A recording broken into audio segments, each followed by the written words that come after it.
नमस्कार, स्वागत है आपका बीएच वर्ल्ड में। मैं हूं कुंदन कुमार और आप हमारे साथ देख रहे हैं डेली करंट अफेयर्स बुलेटिन। दोस्तों, डेली करंट अफेयर्स बुलेटिन में आज हम जिन समसामयिक विषयों पर चर्चा करने वाले हैं उसमें महत्वपूर्ण है सिंधु जल समझौता, फेस्टिवल ऑफ इंडिया, उसके बाद निधन, यादों में 2018, फिर हम चलते चलते की बात करेंगे और उसके बाद जो हमारा अंतिम का सेशन होता है क्वेश्चन और आंसर की, फिर हम उस पर बात करेंगे। तो आइए शुरू करते हैं आज का डेली करंट अफेयर्स बुलेटिन। दोस्तों, सिंधु जल समझौता की आज हम आपसे बात करने वाले हैं। क्यों करने वाले हैं, इसके पीछे का कारण हम आपको बता देते हैं। अगर आज आपने अखबार पढ़ा होगा तो बहुत सारे अखबार में इसका वर्णन आपको जरूर मिला होगा। भारत रोकेगा तीन नदियों का पानी, एक यह शीर्षक एक बहुत ही प्रतिष्ठित समाचार पत्र का है। भारत 3 नदियों का पानी रोकेगा, किसका? तो पाकिस्तान के लिए। तो बस उसी से संबंधित हम इस विषय पर चर्चा करेंगे। उसमें सिंधु जल समझौता का जिक्र आया है, तो जब जिक्र आया है तो हम पूरे इसके बारे में जानेंगे कि सिंधु जल समझौता क्या है, यह किन किन देशों के बीच हुई है। सिंधु जल समझौता, यह समझौता भारत और पाकिस्तान के बीच में हुई थी। जब भारत और पाकिस्तान दो अलग अलग देश बने थे, भारत तो पहले से था और भारत से कर करके पाकिस्तान बना था आजादी के बाद, तो दोनों देशों के बीच में सन 1960 ईस्वी में सिंधु जल समझौता हुआ था। और आपको बता दें कि सिंधु जल समझौता जो हुआ था इसमें मध्यस्थता की भूमिका विश्व बैंक निभा रही थी। और भारत के तरफ से भारत के प्रधानमंत्री पंडित जवाहरलाल नेहरू और पाकिस्तान के राष्ट्रपति अयूब खान इस समझौते में शामिल थे। और दोनों देशों के प्रतिनिधियों ने इस विषय पर चर्चा किया, इस विषय पर दस्तखत किए और इसके बाद यह निर्णय लिया गया था कि व्यास, रावी और सतलज नदी का नियंत्रण भारत के पास रहेगा, तो वहीं सिंधु, चिनाब और झेलम का जो नियंत्रण है यह पाकिस्तान को सौंपा जाएगा।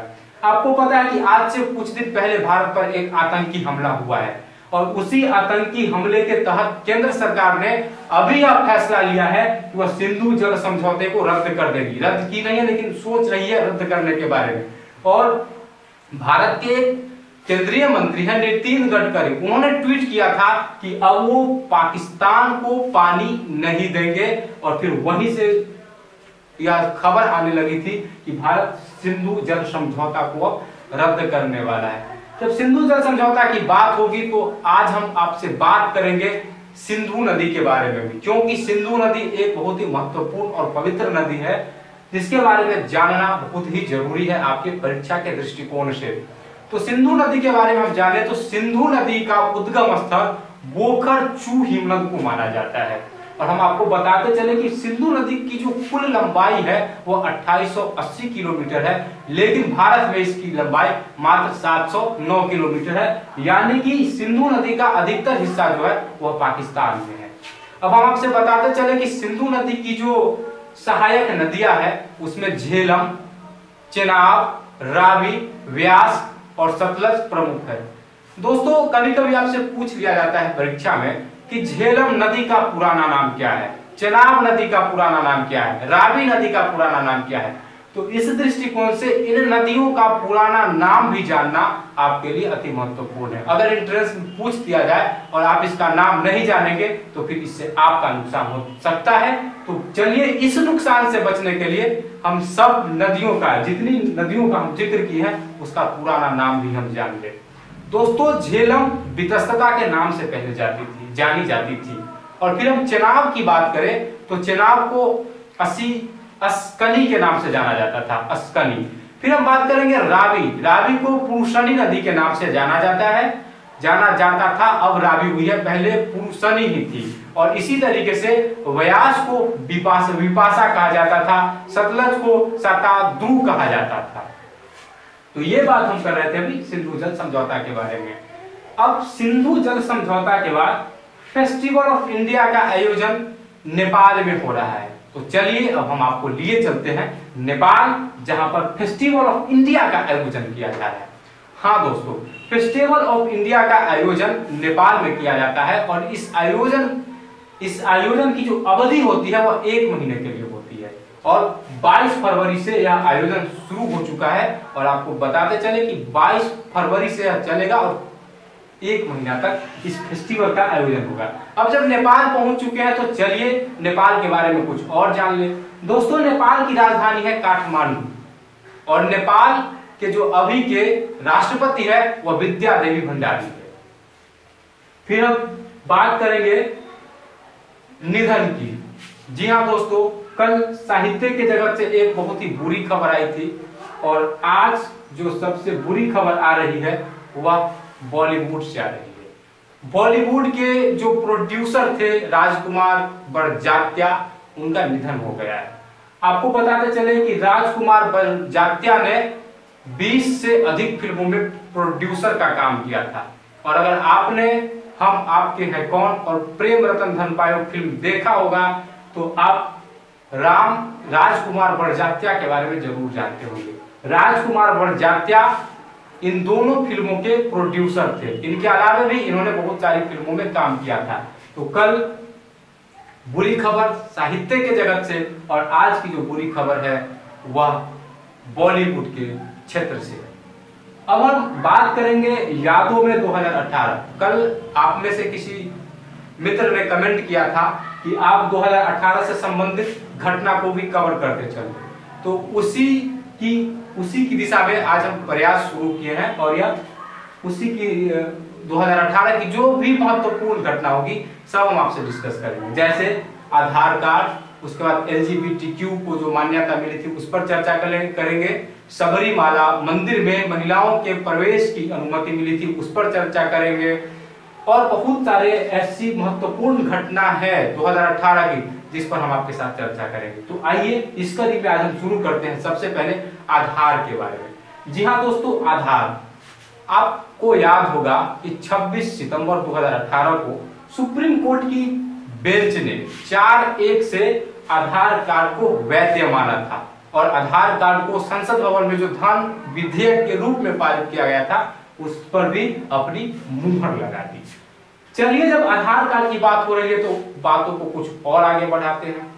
दोस्तों, मई 2017 में आधार की वैधता को चुनौती देने वाले व्यक्ति थे कांग्रेस के नेता जयराम रमेश। उन्होंने आधार की वैधता को सुप्रीम कोर्ट में चैलेंज किया था और इसी पर सुप्रीम कोर्ट अपना फैसला सुना रही थी। लेकिन उससे पहले क्या होता है कि 17 जनवरी 2018 ईस्वी को एक बेंच का गठन किया जाता है और उसी बेंच ने 26 सितंबर 2018 को आधार कार्ड की वैधता पर अपना फैसला सुनाया था।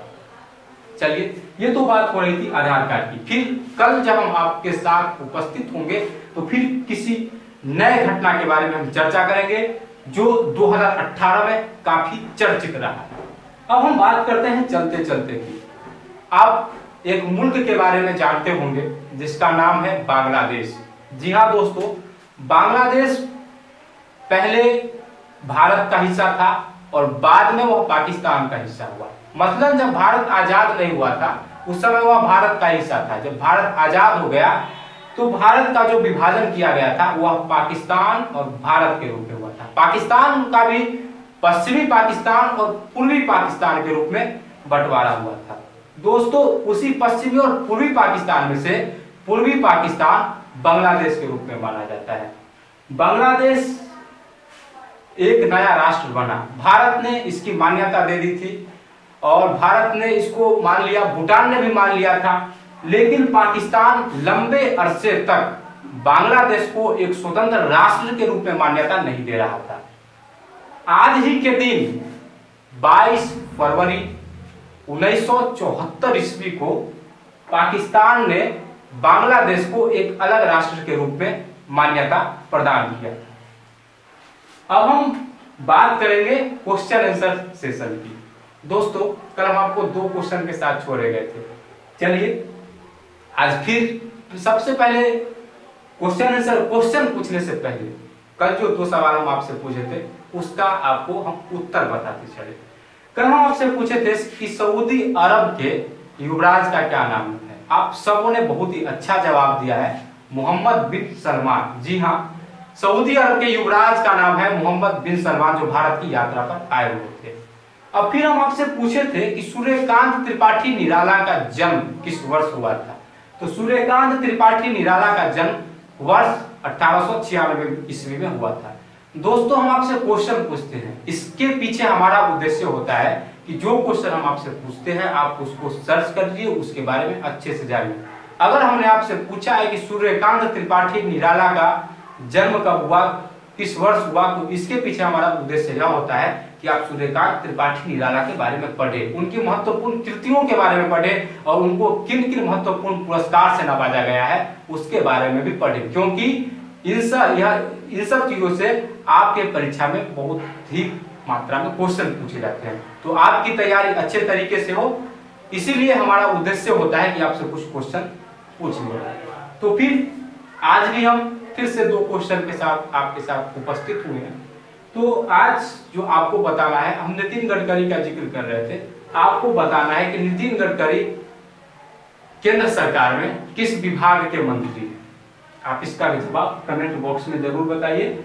और फिर हम आपसे पूछेंगे, फिर दूसरा सवाल जो हमारा होगा वह होगा कि आपको बताना है सिंधु जल समझौता हम बता दिए हैं कि 1960 में हुआ है। इस बार हम डेट छोड़े जा रहे हैं आपके लिए, क्योंकि जब आप डेट के बारे में सर्च करिएगा तो सिंधु जल समझौता के उन विभिन्न आयामों के बारे में जानिएगा जो आपके लिए जानना अति महत्वपूर्ण है और आपके परीक्षा के दृष्टिकोण से भी महत्वपूर्ण है। दोस्तों अगर आपको आज का हमारा यह वीडियो पसंद आया हो तो आप लाइक, शेयर, कमेंट और सब्सक्राइब जरूर करें। कल फिर होगी आपसे मुलाकात, तब तक के लिए धन्यवाद।